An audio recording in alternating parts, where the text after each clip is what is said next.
नमस्कार, बिहार चुनाव की नंबर 1 डिबेट शो में आपका बहुत बहुत स्वागत। आपके साथ मैं हूं संतोष गंगवार। प्रधानमंत्री नरेंद्र मोदी ने दिवाली से पहले ही देश को और बिहार चुनाव से पहले बिहार वासियों को बड़ी सौगात दी है। देश में सब कुछ सस्ता हो गया। प्रधानमंत्री मोदी के एक मास्टर स्ट्रोक से अब महंगाई का सियासी मुद्दा ही खत्म हो गया है। देश में अब 4 नहीं, जीएसटी के सिर्फ 2 स्लैब ही रखे गए हैं। यानी पहले जो 5, 12, 18 और 28% के जीएसटी स्लैब थे, अब उसमें से 12 और 28% के स्लैब को खत्म कर दिया गया है। अब सिर्फ 5% और 18% का ही जीएसटी स्लैब रखा गया है। मोदी सरकार के इस जीएसटी रिफॉर्म से देश को बड़ी राहत मिली है, लेकिन विपक्ष की आफत बढ़ गई है, क्योंकि अगले कुछ दिनों में बिहार में चुनाव है। सामाजिक न्याय, पेंशन में इजाफा, 125 यूनिट बिजली फ्री, बिहार के युवाओं के लिए डोमिसाइल नीति और अलग अलग विभागों में वेतनमान बढ़ाकर सीएम नीतीश कुमार विपक्ष की टेंशन पहले ही बढ़ाए हुए थे, और अब मोदी सरकार ने जीएसटी रिफॉर्म कर विपक्ष के हाथ से महंगाई का मुद्दा भी छीन लिया। ऐसे में सवाल है कि जीएसटी, मुफ्त बिजली की सौगात, विपक्ष के पास क्या है कार्ड? सबसे पहले एक रिपोर्ट दिखाते हैं।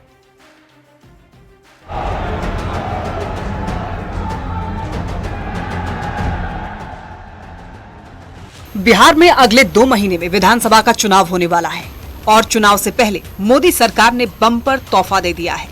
जीएसटी काउंसिल की बैठक के बाद मोदी सरकार ने बड़ा फैसला लेते हुए आम जनता को बड़ी राहत दी है। सरकार ने कई अहम चीजों पर या तो जीएसटी कम कर दी है या फिर एकदम 0 कर दिया है।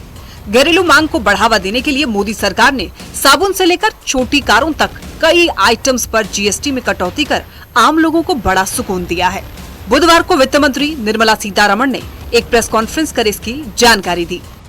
इस विषय में आभार पहले व्यक्त करना चाह रही हूँ माननीय प्रधानमंत्री जी को, क्योंकि पहले से ऑलमोस्ट फॉर 8-9 months ही is been after me saying आप कुछ जीएसटी में राहत दिलाओ जनता के लिए। चुनावी साल में जीएसटी काउंसिल ने 5 और 18% की 2 टियर स्ट्रक्चर को मंजूरी दे दी है। इसे 22 सितंबर से लागू किया जाएगा। जीएसटी 2.0 लागू होने से कई सारी चीजों के दाम बदल जाएंगे।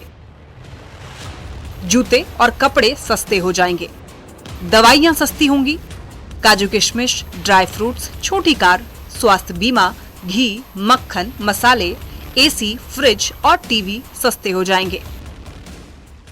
8 घंटे यदि बैठे हैं तो सबकी बात ही सुनी गई। तो जो कहते रेवेन्यू सम्राट जी, रेवेन्यू लॉस की बात हो रही थी, जो कहते रेवेन्यू सब पे बात हो गई, सब पे बात हो गई, सबकी सहमति मिल गई। मुझे एक बात बताइए, 5 और 18% का स्लैब अप्रूव सबकी सहमति हो गई।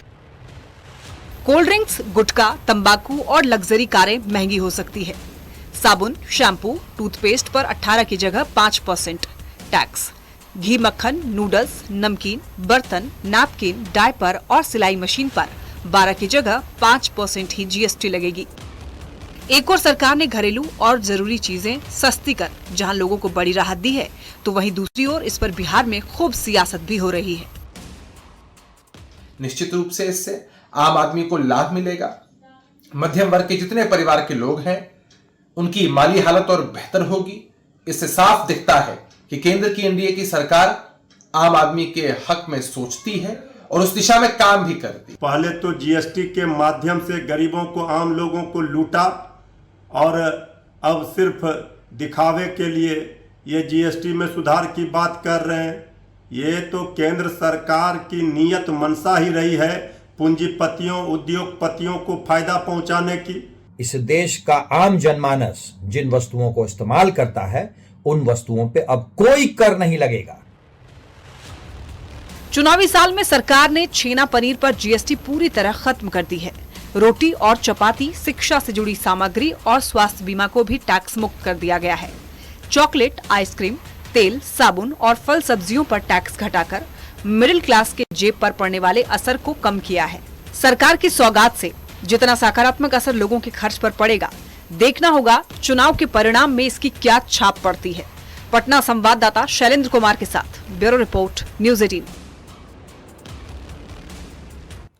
तो चलिए सीधे आज के सवालों पर आते हैं। आज बहस चुनाव की में हम पूछेंगे, क्या जीएसटी रिफॉर्म मोदी सरकार का मास्टर स्ट्रोक है?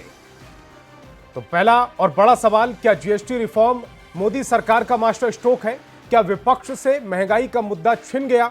महंगाई पर मोदी विरोधी अब चित हो गए हैं? जीएसटी रिफॉर्म पर विपक्ष क्यों मांगे क्रेडिट? और जीएसटी रिफॉर्म का बिहार चुनाव पर क्या असर पड़ेगा? ये तमाम वो सवाल होंगे जो आज हम पूछने वाले हैं। मेहमानों से आपका परिचय कराते हैं। सत्ता पक्ष से हमारे साथ जेडीयू प्रवक्ता डॉक्टर मधुरेंदु पांडे और बीजेपी प्रवक्ता बीजेपी विधायक संजीव चौरसिया जी हमें ज्वाइन कर रहे हैं। वहीं विपक्ष से आरजेडी प्रवक्ता सारिका पासवान और कांग्रेस प्रवक्ता सिद्धनाथ तिवारी जी हमें ज्वाइन कर रहे हैं। इसके अलावा राजनीतिक विश्लेषक के तौर पर डॉक्टर संजय कुमार भी हमसे जुड़ रहे हैं। सभी मेहमानों का बहुत बहुत स्वागत। मेरा पहला सवाल असित जी आपसे, ये जो जीएसटी रिफॉर्म का फैसला हुआ है जिसे सत्ता पक्ष मास्टर स्ट्रोक बता रहा है, आपका क्या मानना है? कैसे देख रहे हैं आप इस फैसले को? अच्छा है, खराब है या बहुत खराब है, या कोई फर्क नहीं पड़ रहा जनता पर?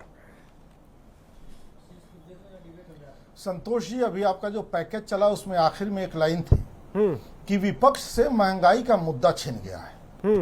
मैं इस देश के तमाम मीडिया कर्मियों से, चाहे वो न्यूज चैनल हो, अखबार हो या अलग हाउस हो, उनसे अगर ये प्रश्न पूछूं कि पिछले 11 वर्षों में आपने महंगाई पर कितनी चर्चाएं करवाई, आपको लग रहा है विपक्ष से मुद्दा छिन गया है? मतलब ये मुद्दा तो है। आपने कितनी चर्चाएं कराई, देश के प्रति आपने कितनी अपनी जिम्मेदारी निभाई, आम नागरिकों के प्रति आपने कितनी अपनी जिम्मेदारी निभाई? तो जवाब आएगा शून्य।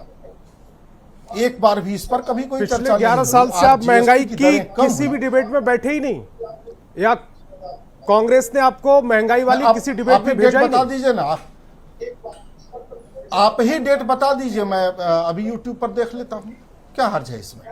मुझे लग रहा कि बता दीजिए। मुझे लग रहा है कि कम से कम जब बजट आता है आप बैठते होंगे, क्या सस्ता हुआ क्या महंगा हुआ, किनका किस पर क्या फायदा हुआ, आप बैठे होंगे, क्योंकि आप सुनिए ना, मेरी नजर में तो विद्वान प्रवक्ता है और आपको डिबेट में बुलाना, आपसे आपका पक्ष रखना, ये सम्मान की बात होती है।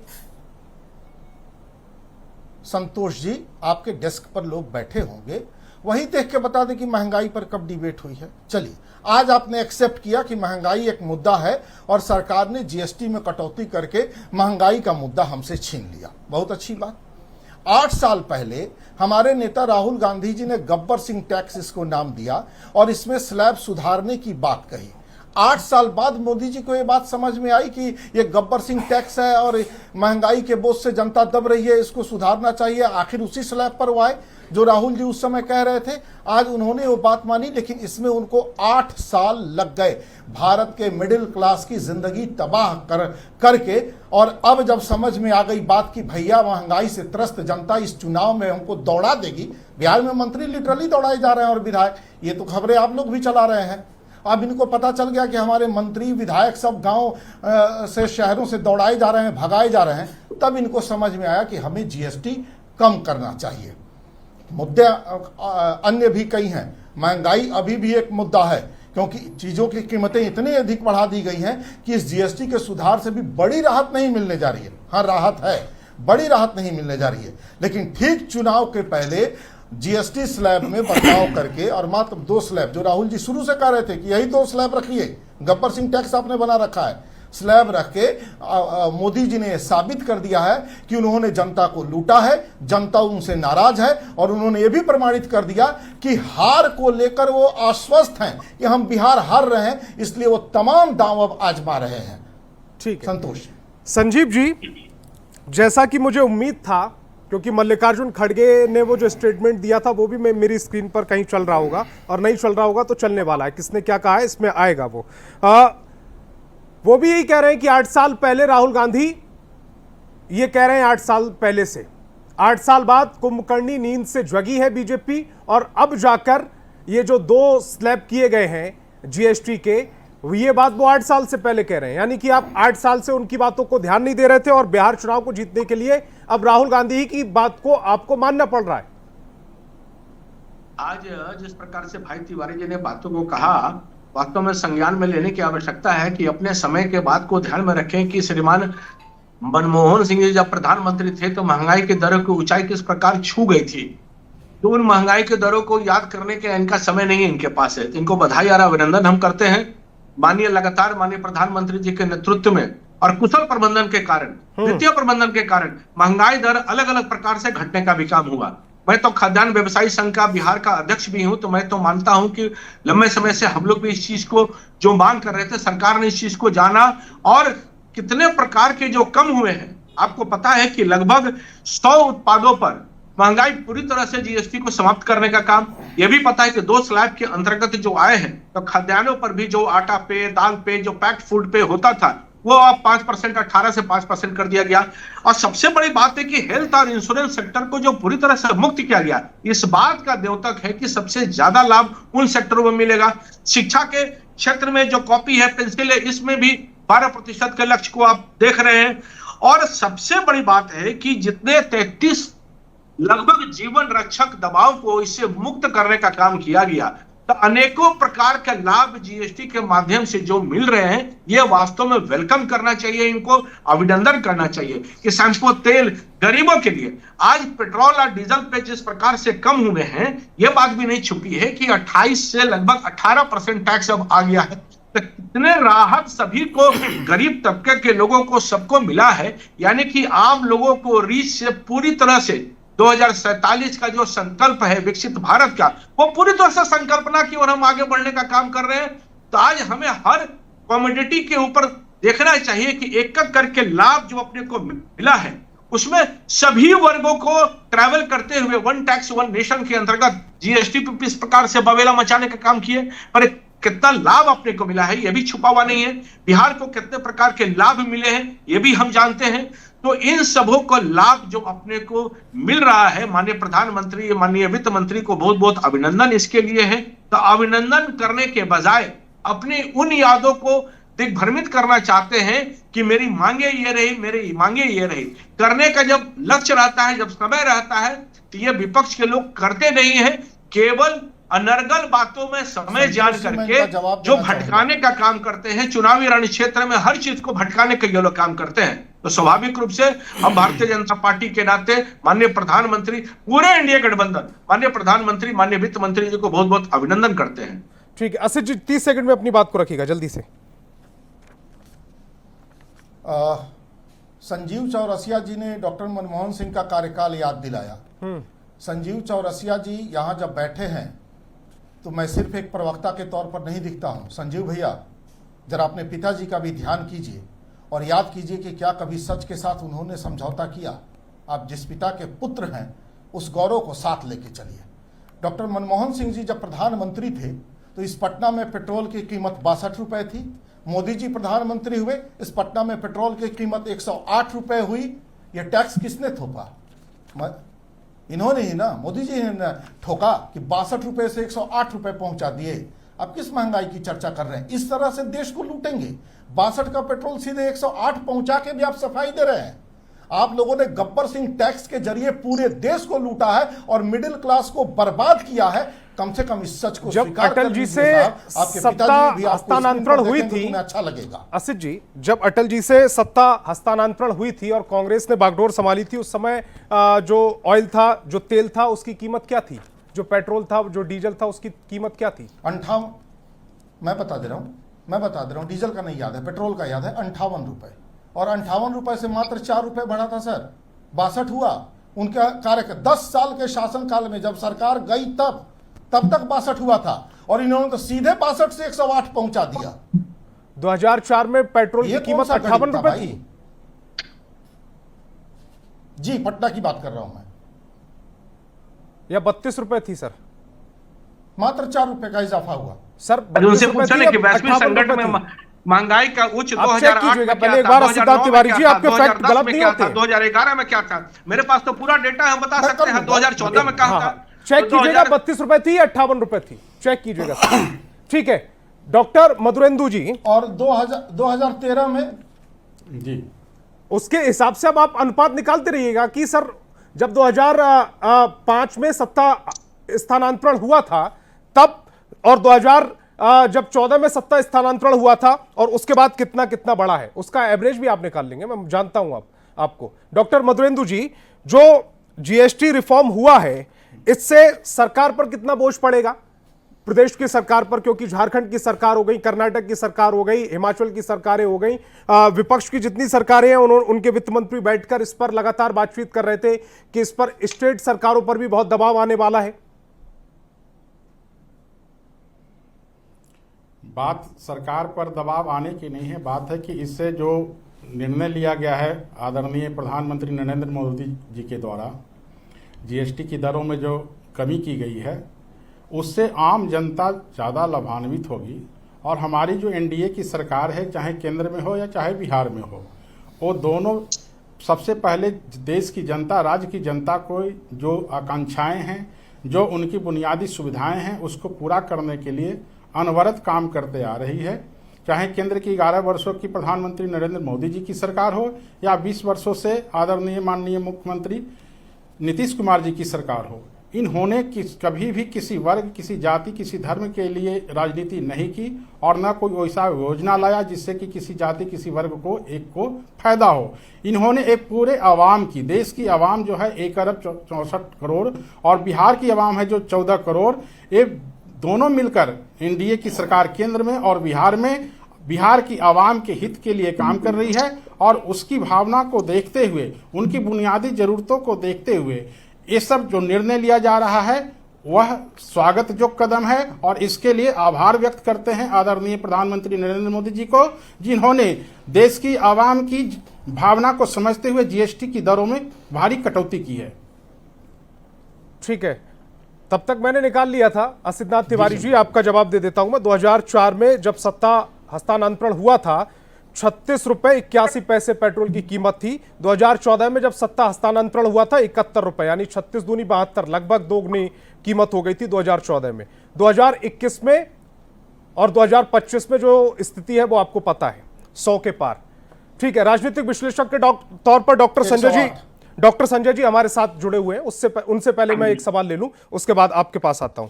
डॉक्टर संजय जी, जो जीएसटी रिफॉर्म हुई है, ठीक है, विपक्ष लगातार जीएसटी को लेकर गब्बर टैक्स कहकर राहुल गांधी लगातार निशाना साधते रहे।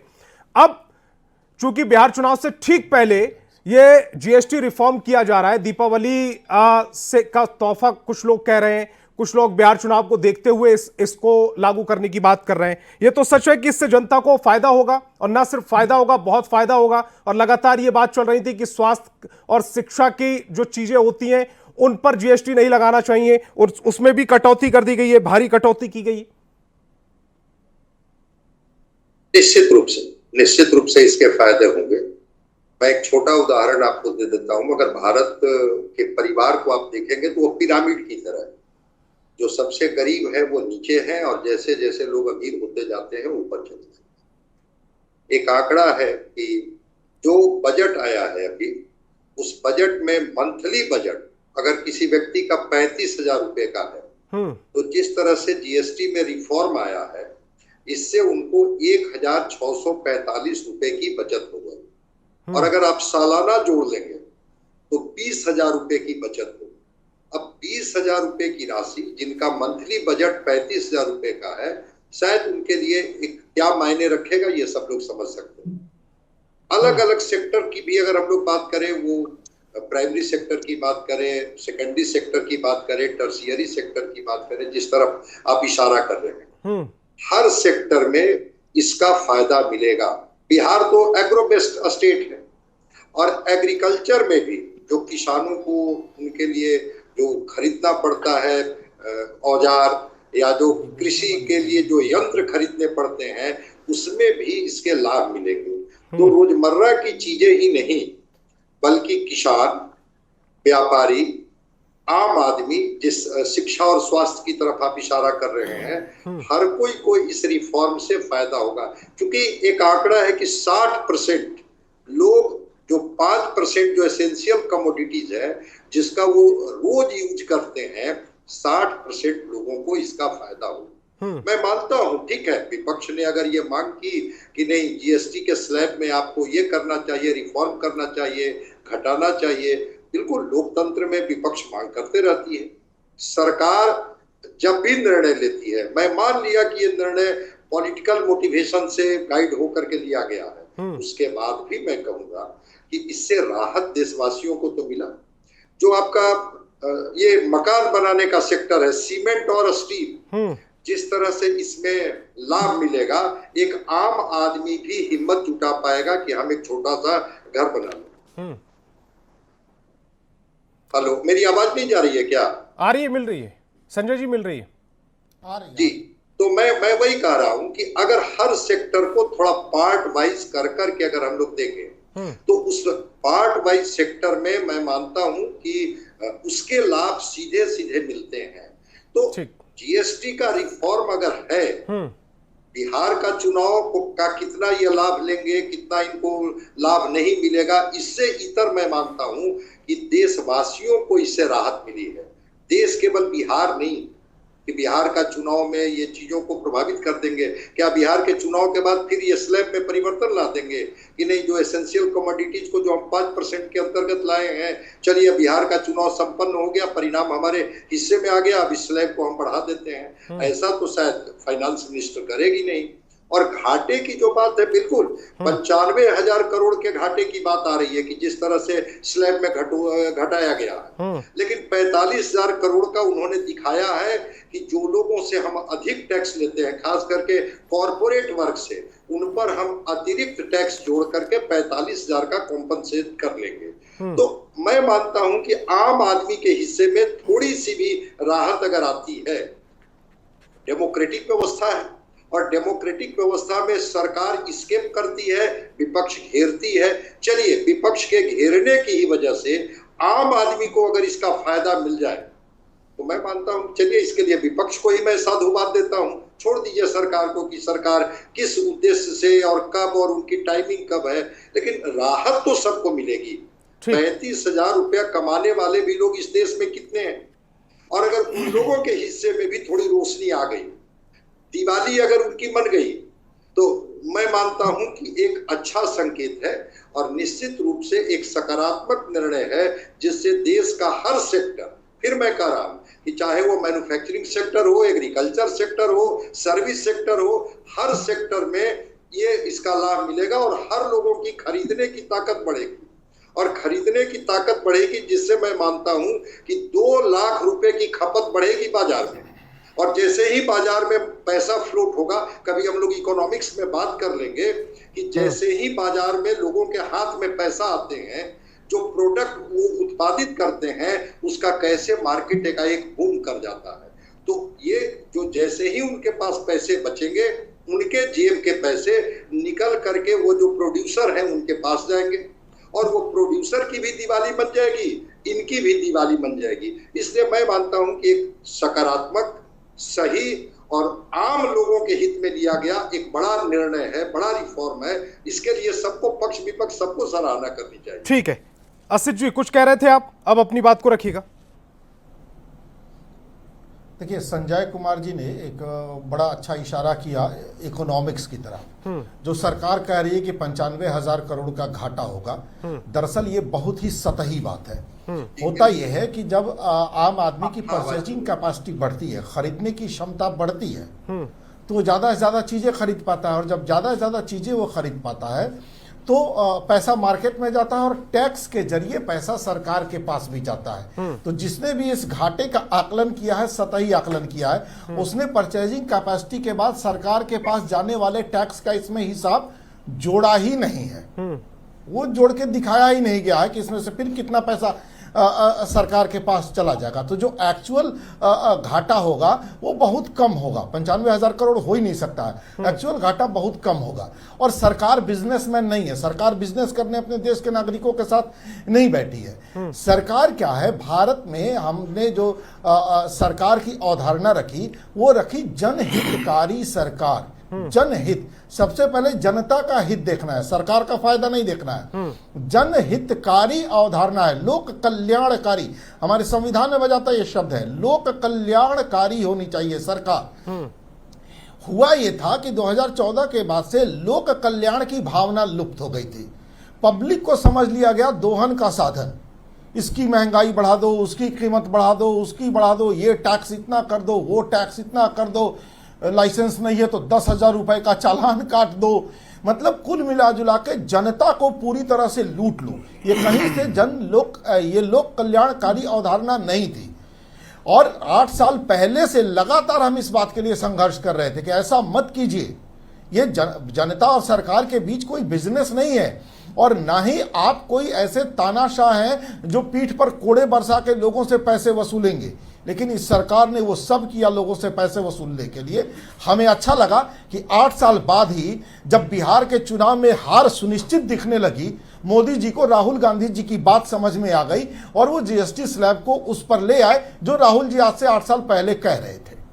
ठीक है, संजीव जी कुछ कहना चाह रहे थे, आपके पास आऊंगा लेकिन सारिका जी ने हमें ज्वाइन कर लिया है। सारिका जी, जिस प्रकार से दिग्भ्रमित करने का काम कर रहे हैं, संजीव जी लूंगा आपका रिएक्शन लूंगा। ये वर्ल्ड बैंक से लेके सब लोगों ने कहा है कि 25 करोड़ से ऊपर गरीबी रेखा से ऊपर हुए हैं। तो हमने केवल कहने का काम नहीं किया कि गरीबी हटाओ, गरीबी हटाओ। गरीबी रेखा से ऊपर यानी कि सभी प्रकार के संसाधन मानक बदल दिए, इसको नीचे तक कैसे पहुंचे, इसके लिए आपने गरीबों की स्थिति नहीं सुधारी, इसके तरफ पूरे स्कीम मानक उसके बदले आपने इम्प्लीमेंट करने का काम किया गया है। महंगाई दर के पूरे डेटा अपने पास है कि होलसेल प्राइस इंडेक्स 2008 में 8%, 9 में 8.1, 10 में 10%, 11 में 8.4, 12 में 13 में 9.7.6, 2014 में 5%। और माननीय प्रधानमंत्री जी के नेतृत्व में महंगाई दर लगभग अभी तक 5.5% से की लगभग है। पर मनमोहन सिंह जी के समय क्या रहा, 7 से 8% का महंगाई दर। तो लगातार ये महंगाई पर घरियाली आंसू बनाने वाले, गरीबों को शोषण करने वाले ये विपक्ष के और कांग्रेस के लोग रहे। हर चीज का प्रमाण अपने पास है। जब गरीबी रेखा से ऊपर पूरा इंडेक्स सब लोग बताने का काम कर रहे हैं और ये चीज डेटा प्रूफ है, तो कैसे हुआ? आखिर में कल्याणकारी योजना नीचे तक पहुंची तब तो हुआ। पर स्वाभाविक रूप से इन लोगों के मन में कभी मंशा उस रूप में रहा ही नहीं है। तो टैक्स दोहन से लेकर और बड़े लोगों को, व्यापारियों को क्या क्या इन लोगों ने किया है वो समय जानती है, बाखूबी समय पर बताने का काम करेगी। आज तो फिर हम क्यों कह रहे हैं टर्न लेना गरीबों पड़ा? को बड़ी राहत हुई आपने है। यू टर्न क्यों लिया? जीएसटी के 4 स्लैब तो आप ही ने दिए थे। आपको लग रहा है कि आपने बड़ा कल्याण कर दिया इस जीएसटी कोई से, योजना आती है समय के बाद उस पर उसमें इंप्रूवमेंट किया जाता है ना। संतोष जी, लेकर आते हैं, जब उसके साथ उतारने के बाद उसमें कुछ इंप्रूवमेंट दिखती है, वो इंप्रूवमेंट करते चले जाते हैं। वित्त मंत्री के नेतृत्व ये थोड़ी कि कोई योजना आई है वो पहले दिन से आखिरी दिन तक एक जैसी रहेगी। ठीक है, सारिका जी भी जुड़ गई हमारे साथ। सारिका जी, राशन किया ना ओडीएफ किया, कुछ तो नहीं किया, केवल गरीब रेखा से दूर करेंगे, दूर। ठीक है, सारिका जी से सवाल है मेरा। संजीव जी, सारिका जी से सवाल है मेरा। सारिका जी ने ज्वाइन कर दिया है हमें। सारिका जी, जो जीएसटी रिफॉर्म हुआ है इसको आप कैसे देख रहे हैं? आरजेडी कैसे देख रही है? हालांकि मैं अभी आपके नेता का वो बयान देख रहा था, वो कह रहे हैं कि ये दिखावे के लिए है। संतोष जी, बिहार में चुनाव है इसलिए जीएसटी में बदलाव है। 8 साल पहले ही राहुल गांधी जी ने इस जीएसटी पे कहा था कि ये जीएसटी जो है मिडिल क्लास फैमिली को सताने वाला जीएसटी है और ये मिडिल क्लास फैमिली जो है ना कर्ज के नीचे दब जाएगी। तब भाजपाइयों ने कहा था कि राहुल गांधी मूर्ख हैं, मंदबुद्धि हैं और ना जाने किन किन शब्दों से उनको नवाजा था। और आज आखिर 8 साल के बाद पुनः भाजपाइयों को उस जीएसटी को लागू करना पड़ा। तो आप समझ लीजिए कि नरेंद्र मोदी जी कितने मंदबुद्धि हैं कि उनको ये बात समझते समझते 8 साल लग गए। खैर, गब्बर और सांबा ने जब पूरे रामगढ़ को लूट लिया तब वो चलते बने इधर से। देखिए, कुछ चीजें ये कह रहे हैं कि दूध हो गया, पनीर, दही, इन सबों से इन्होंने हटा दिया, लेकिन पेट्रोलियम को इन्होंने उससे अलग रखा। अरे भाई, दूध वो गर्म कहाँ करेंगे? क्या जलावन लेके आएंगे, आग जलाएंगे, धुआं करेंगे, फिर उस पे चढ़ाएंगे सॉसपेन और दूध गर्म करेंगे और तब उस पे बनेगी रोटी, चावल, दाल। बताइए, आखिर वो बेचारे बाजार तक पहुंचेंगे कैसे? मोटरसाइकिल उठाएंगे, पेट्रोल भराएंगे, तब तो पहुंचेंगे। देखिए, ये पूरी है ना, ये दिखावे वाला जीएसटी है। और ठीक बिहार इलेक्शन के 1 महीने पहले भारतीय जनता पार्टियों के जितने भी लोग हैं, जितने भी विभाग है, सबके इंद्रिय चक्षु जो है ना ज्ञान के, वो खुल गए हैं और बिहार वासियों को लुभाने के लिए सारी चीजें भ्रम है। निश्चित रूप से ये दिखावा है। आप ये कह रही हैं कि इसका कोई फायदा नहीं मिलने वाला? ये जो 18% के जो अब तक जीएसटी लग रही थी वो 5% हो जा रही है, कहीं 0% हो जा रही है, इसका कोई फायदा नहीं होगा? मैंने आपको क्या बोला संतोष जी, गब्बर और सांभा ने पूरे रामगढ़ को लूट लिया इन 8 सालों में। जनता कंगाल हो चुकी। गरीब जो है ना, वो गरीब जो है ना और गरीब हो गई। जो मिडिल क्लास फैमिली है ना, वो आज कर्जे के पहाड़ के नीचे दबे पड़े हुए हैं। इस 8 सालों में जितना दोहन और शोषण उनके ऊपर हुआ है, उससे उभरते उभरते उन्हें 16 से 20 साल 40 साल लग सकते हैं। ये 8 साल का वक्त जो है ना, जो क्राइसिस में डाल करके चला गया। इसलिए मैंने कहा कि उस गब्बर और सांबा ने उस रामगढ़ को लूटने के बाद आज वो वहां से निकलते बने ये जीएसटी का नया शगुफा छोड़ करके, ठीक बिहार इलेक्शन से कुछ महीने पहले। तो निश्चित रूप से ये दिखाने वाला है। और भारतीय जनता पार्टी कभी भी कुछ भी ना ऐवी नहीं करती है, जान लीजिए। भारतीय जनता पार्टी जब तक अपना लाभ और नुकसान और अपना ये नहीं देखती है ना तौल मोल, क्योंकि आप जान ही रहे हैं मोदी जी गुजरात से आते हैं और गुजरात में तो बिजनेसमैन बड़े अच्छे होते हैं ना, और इनकी एक क्वालिटी होती है, बिना नफा नुकसान के ये कुछ करते नहीं है। और ये जीएसटी लाने के पीछे इन्होंने यही सोचा है कि इसका शायद नफा इनको बिहार इलेक्शन में हो जाए। लेकिन भाई बिहार की वो मिडिल क्लास फैमिली, वो गरीब जनता जो 8 सालों से जिनका शोषण हुआ है, वो इनको इस वोट की चोट के साथ जवाब देगी कि आपने 8 सालों में तो एक बार पलट के देखा नहीं कि हम अपने किस तरह के जीवन को व्यतीत करने के लिए विवश है। ठीक है, डॉक्टर मधुरेंदु जी जवाब दीजिएगा कि नरेंद्र मोदी कुछ भी काम नुकसान के लिए नहीं करते। उन्होंने अपना नफा तोल लिया होगा, उसके बाद इसको लेकर आए। सारिका जी को इसका ज्यादा अनुभव है, क्योंकि उनके जो कार्यकाल रहे हैं कांग्रेस के केंद्र में 55 वर्षों का और राजद का जो शासनकाल रहा है महागठबंधन का 15 वर्षों का, वो शासनकाल में इन्होंने क्या क्या किया है उसका अनुभव सारिका जी बता रही हैं कि रामगढ़ वालों को लूट लिया। अरे भाई, आपने तो जब केंद्र में सत्ता में थे और बिहार की सत्ता में थे तो आपने देश और राज्य की खजानों को लूटने का काम किया, देश को बर्बाद करने का काम किया, देश के गरीबों पिछड़ों को जो आने वाली जो केंद्रांश राशि थी उसको लूटने का काम किया। पूरा बिहार, पूरा देश जानता है कि केंद्र की सरकार, कांग्रेस की सरकार और राजद की सरकार ने देश को कितना लूटने का काम किया और किस तरह भारत को पीछे ले जाने का काम किया। जब से माननीय प्रधानमंत्री आदरणीय नरेंद्र मोदी जी केंद्र में सत्ता में आए हैं, तब से भी भारत का देख लीजिए कि प्रगति की जो प्रोग्रेस का जो रेट है वो कितना है। और बिहार में जब से 2005 में जब माननीय मुख्यमंत्री नीतीश कुमार जी सत्ता संभाले, उसके बाद देखिए कि बिहार की दशा और दिशा और इसकी जो तस्वीर है वो कितनी बदली है। माननीय मुख्यमंत्री जी भी तो बिहार के ही हैं, नीतीश कुमार जी। उन्होंने जब सत्ता संभाला तो क्या मिला था बिहार को?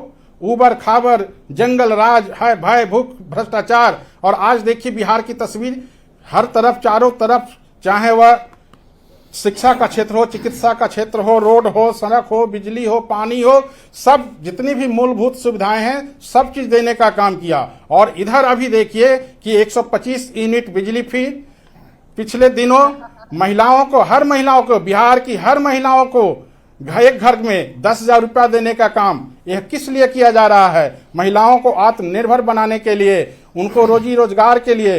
और उतना ही नहीं, अगर वो किसी तरह का आत्मनिर्भर लघु उद्योग करके अगर वो दिखा पाती हैं तो सरकार और 2 लाख रुपया देने का काम करेगी। और जब सत्ता संभाले थे, वो सोच लीजिए कि 2006 में पंचायत में महिलाओं को और नगर निकाय में 2007 में 50% आरक्षण देकर महिला को सशक्त बनाने का काम उन्होंने किया। और 2013 में पुलिस बल में बहाली कर और 2016 में महिलाओं को सरकारी नौकरी में 35% आरक्षण देकर महिलाओं को सशक्त बनाने का, आत्मनिर्भर बनाने का काम किया और स्वयं निर्णय लेने का अधिकार देने का काम किया है माननीय मुख्यमंत्री नीतीश कुमार जी ने। लेकिन आपकी सरकार ने क्या किया था? गरीबों, दलितों, पिछड़ों, अकलियतों के नाम पर सिर्फ सत्ता हासिल करके उनका दोहन करने का काम किया। उनके विकास जो होना चाहिए जमीनी स्तर पर, वो काम नहीं हुआ। लेकिन आज देखिए धरातल पर पूरा बिहार की आवाम, अति पिछड़ा सारे लोग जानता है कि माननीय मुख्यमंत्री नीतीश कुमार जी ने बिहार की दशा और दिशा बदल दी है। और आपके जो नेता है महागठबंधन के शीर्ष नेता नेता प्रतिपक्ष लोकसभा राहुल गांधी जी, उन्होंने हमारे अति पिछड़ों के जो नेता हैं जननायक कर्पूरी ठाकुर जी, उनका भी उपाधि चुराने का काम किया, उनका भी टाइटल चुराने का काम किया। बताइए, कोई व्यक्ति अपने से देश रत्न बन जाए, कोई व्यक्ति लौह पुरुष बन जाए, कोई व्यक्ति जननायक बन जाए, ऐसे ही जननायक बनता है? कोई नेशनल हेराल्ड का आरोपी व्यक्ति जननायक बन सकता है? डॉक्टर संजय जी, मैं आपके पास आ रहा हूं। जो इस समय अभी सारिका पासवान जी कह रही थी कि चुनाव को देखते हुए फैसला लिया गया है, इससे बहुत ज्यादा कोई फर्क पड़ने वाला नहीं है, पहले ही जनता को लूट लिया गया है, जनता के पास इतना कर्ज हो चुका है कि वो अगले 20 साल 30 साल तक वो कर्ज ही चुकाती रहेगी। क्या ये स्थिति है? और क्या वाकई जो अब जीएसटी रिफॉर्म करने का फैसला लिया गया है, बहुत देरी से लिया गया है, पहले ले लेना चाहिए था, इसका कोई फायदा नहीं होने वाला है, जनता वाकई कर्जे में चली गई? एक सच तो है, 94 लाख परिवार तो इसी बिहार में ना सोशियो इकोनॉमिक सर्वे में आया कि उनकी आमदनी क्या है, 6,000 रुपए से भी कम है उनकी आमदनी। तो देखिए, सच को तो स्वीकार करना होगा, लेकिन फिर मैं कह रहा हूं कि अगर चुनाव के ही हिसाब से अगर जीएसटी के स्लैब में बदलाव किया गया विपक्ष के दबाव में ही, अब जितने मैं बता रहा था भी कि 60% जो सामान है जो 12% के कभी स्लैब में था, अभी वो 5% के स्लैब में आ गया, तो ये बड़ी बात होगी ना, उनके हिस्से में रोशनी आ गई ना। दूसरी चीज, परचेजिंग कैपेसिटी बढ़ेगी। अब घरों से लोग निकलते थे कुछ पैसे लेकर के, और चूंकि जीएसटी का स्लैब उसका इतना ऊपर होता था, उस कमोडिटीज के ऊपर जो एसेंशियल कमोडिटीज था वो खरीद नहीं पाते थे, लौट आते थे। अब उनके पास भी थोड़ा परचेजिंग कैपेसिटी बढ़ेगी। परचेजिंग कैपेसिटी के वजह से डिमांड बढ़ेगा, जो इकोनॉमिक्स का बेसिक प्रिंसिपल है, सब लोग समझते होंगे। तो सरकार चुनाव की वजह से, विपक्ष के दबाव में, जिसकी भी वजह से, आखिर सरकार को तो बैकफुट पर आना पड़ा ना। मान लिया जाए कि 4 स्लैब वो ले रहे थे, अब जिस पर वो 28% स्लैब ले रहे थे, बिहार का एक सामान्य आदमी के हाथ में भी एक मोबाइल आपको मिल जाएगा। वो मोबाइल को रखा गया था 28% जीएसटी के स्लैब में, अगर उस पर 18% हो गया तो उसको सस्ते मोबाइल मिल जाएंगे। कौन आदमी अब नहीं चाहता है कि उसके घर में एक टेलीविजन का स्क्रीन हो जिस पर वो देखे? उसका भी तो 18% के आ गया जो इलेक्ट्रॉनिक्स कम्युनिटीज है। तो अगर 18% के स्लैब में 5% के स्लैब में आया है तो महंगाई घटेगी। ये सच्चाई है, इकोनॉमिक्स का बेसिक नियम है। और जब महंगाई घटेगी तो डिमांड बढ़ेगा, और डिमांड बढ़ेगा तो मैन्युफैक्चर सेक्टर जो है वो मैन्युफैक्चरिंग सेक्टर का प्रोडक्शन बढ़ेगा। तो जो हम लोग मेक इन इंडिया की बात कर रहे हैं, जो हम आत्मनिर्भर भारत की बात कर रहे हैं, क्या करें? 50% टैरिफ के बाद भी अमेरिका की तरफ हम लोग गिड़गिड़ाते रहे हैं। अगर भारत जो है अपना स्लैब को घटा करके और वो कह रहा है कि हम सस्ते उत्पाद बनाएंगे और सस्ते उत्पाद बाजार में बेचेंगे, और ठीक है सरकार के खजाने पर बोझ पड़ेगा, हम इसकी भरपाई, मैं तो कह रहा हूं कि अभी भी इनको 60,000 करोड़ का करीब घाटा होगा जो जिस तरह का ये स्लैब घटाए हैं। तो अगर बिहार का चुनाव ही इनको घटाने के लिए बाध्य किया, आम आदमी को तो राहत मिलेगी। इसलिए मैं मानता हूं कि कभी कभी विपक्ष को सार्थक बातें भी करनी चाहिए। मैं तो कह रहा हूं कि मैं विपक्ष को साधुवाद देता हूं कि आपने ही अगर लगातार दबाव बनाए रखा तो आपके दबाव से थोड़ा तो आम आदमी को राहत मिली। मिडिल क्लास फैमिली कौन है, कितने लोग हैं? लो मिडिल क्लास फैमिली अधिक है। इसीलिए मैंने शुरू में पिरामिड का जिक्र किया था कि पिरामिड की तरह है, कितने परसेंट लोग हैं। मैं एक डेटा देख रहा था कि जो करोड़पति थे वो उनका कई गुना बढ़ गया, और जिनकी आमदनी लाख में थी उनका परसेंटेज बहुत कम रहा। तो अगर उस पिरामिड में एक नीचे जो बेस पर जो लोग हैं, अगर उनको एक राहत मिली आपके दबाव से, चुनाव की वजह से, फिर भी तो एक रिफॉर्म है ना। इस सुधार को आप एक्सेप्ट कीजिएगा ना कि हाँ ये सुधार गरीबों को, जनता को और हर सेक्टर को, एग्रीकल्चर सेक्टर को भी, मैन्युफैक्चरिंग सेक्टर को भी और सर्विस सेक्टर के जो लोग हैं सबको राहत मिलेगी। इसलिए मैं इसको सकारात्मक रूप में देखता हूं और विपक्ष को भी मैं साधुवाद देता हूं। आप अपना क्रेडिट लीजिए, मैं विपक्ष को क्रेडिट देने के लिए तैयार हूं। विपक्ष तो इसी के लिए होता है, नहीं तो सत्ता तो निरंकुश हो जाएगी। तो अगर आपके ही दबाव में सुधार हुआ, सकारात्मक कदम है। असित जी। संतोष जी मैं आप भी गूगल पे जाइएगा, मैं भी जाऊंगा, तो कई वेबसाइट पर आप देखिएगा कि घर बनाना होगा सस्ता। अब मैं देख रहा था कि घर बनाना कैसे सस्ता हो जाएगा। कोयला पर जीएसटी 5% से बढ़ाकर 18% कर दिया गया। कोयला से ही ईंट का निर्माण होना है, ईंट उसी से पकेगा। जब कोयला ही महंगा हो जाएगा तो जाहिर सी बात है कि ईंट की कीमत बढ़ेगी, और जब ईंट की कीमत बढ़ेगी, 5 से 18% हुआ है, 12 नहीं 18 हो गया, तो जब ईंट की कीमत बढ़ेगी तो घर बनाना सस्ता कैसे होगा? आ रहा हूं संजीव जी, इसके बाद समझ पा रहा हूं। चाय पत्ती की कीमत जी, चाय पत्ती की कीमत बढ़ेगी। साधारण घरों में भी, मजदूरों के घरों में भी अब लोग चाय पीने लगे हैं। तो मैं ये नहीं कह रहा कि सरकार ने जीएसटी की दरें कम की हैं तो वो अच्छा नहीं किया है। जीएसटी की दरें तो पहले ही कम कर देना चाहिए। 8 साल पहले सब कह रहे थे कम कीजिए, आप देश को लूट रहे हैं। चलिए 8 साल बाद आपको अकल तो आई, हमें इस बात की खुशी है। जब चुनावी हार का डर दिखा तो आपने कम से कम जनता को राहत तो दी। जिस जनता को 8 वर्षों से आप 11 वर्षों से लूट रहे थे, उसे कुछ तो राहत दी। लेकिन साहब, आम मजदूर भी अब घर बनाना चाहता है। गांव गांव आप जाइए, ये जो प्रवासी मजदूर हैं वो पैसे भेज रहे हैं और उनके घर के लोग वहां पक्का मकान बना रहे हैं। तो उनसे क्या दुश्मनी थी कि कोयले पर सीधे 5 से 18% जीएसटी ठोक के ईंट की कीमत बढ़ाना सुनिश्चित ही कर दिया। तो प्रधानमंत्री जी, हमारा ये भी सुझाव मान ले कि भाई 5% जो पहले था कोयले पर, वही 5% रहने दीजिए। आपने बहुत लूट लिया है देश को, कितना और लूटिएगा? संजीव जी बोलिएगा। संतोष जी, इन आंकड़ों के भ्रमजाल में जो फंसाने का काम विपक्ष कर रहे हैं, स्पष्टता जानना चाहिए कि 2000। अरे ये फैक्ट है कि 5 से 18 हुआ है, आंकड़ों का भ्रमजाल कहाँ है महाराज? मेरी बात सुना जाए, 20 साल में सबसे कम रहा। तो उन आंकड़ों के मायाजाल पे तो आप नहीं कहेंगे। आपके पप्पू, आपके तेजस्वी, 9वें फेल, दोनों बड़े बड़े अर्थशास्त्री बनते हैं। आपका झूठा चौथी फेल, आपका झूठा चौथी फेल, आपका झूठा चौथी फेल, आपका झूठा चौथी फेल। बोलिए, आइए, आप जिस लेवल पर आइए उसी लेवल पर चर्चा होगी। आपका झूठा चौथी फेल, बिना माँ बाप की संतान, बिना माँ बाप की पेट से टपका संतान, चौथी फेल, झूठा। आइए सर, आपके लेवल पर आइए। मैं जान रहा हूँ आप लोग आप लोगों ने लूटने का काम किया, आप लोगों ने गरीबों का हक छीनने का काम किया, जीएसटी का चर्चा होगी, बिहार को मिलता रहा, कभी बताया आपको क्या? लूटने का काम कांग्रेस ने किया है, आरजेडी के लोगों ने किया है। बिहार के धरती को हर समय लूटने का काम किया है।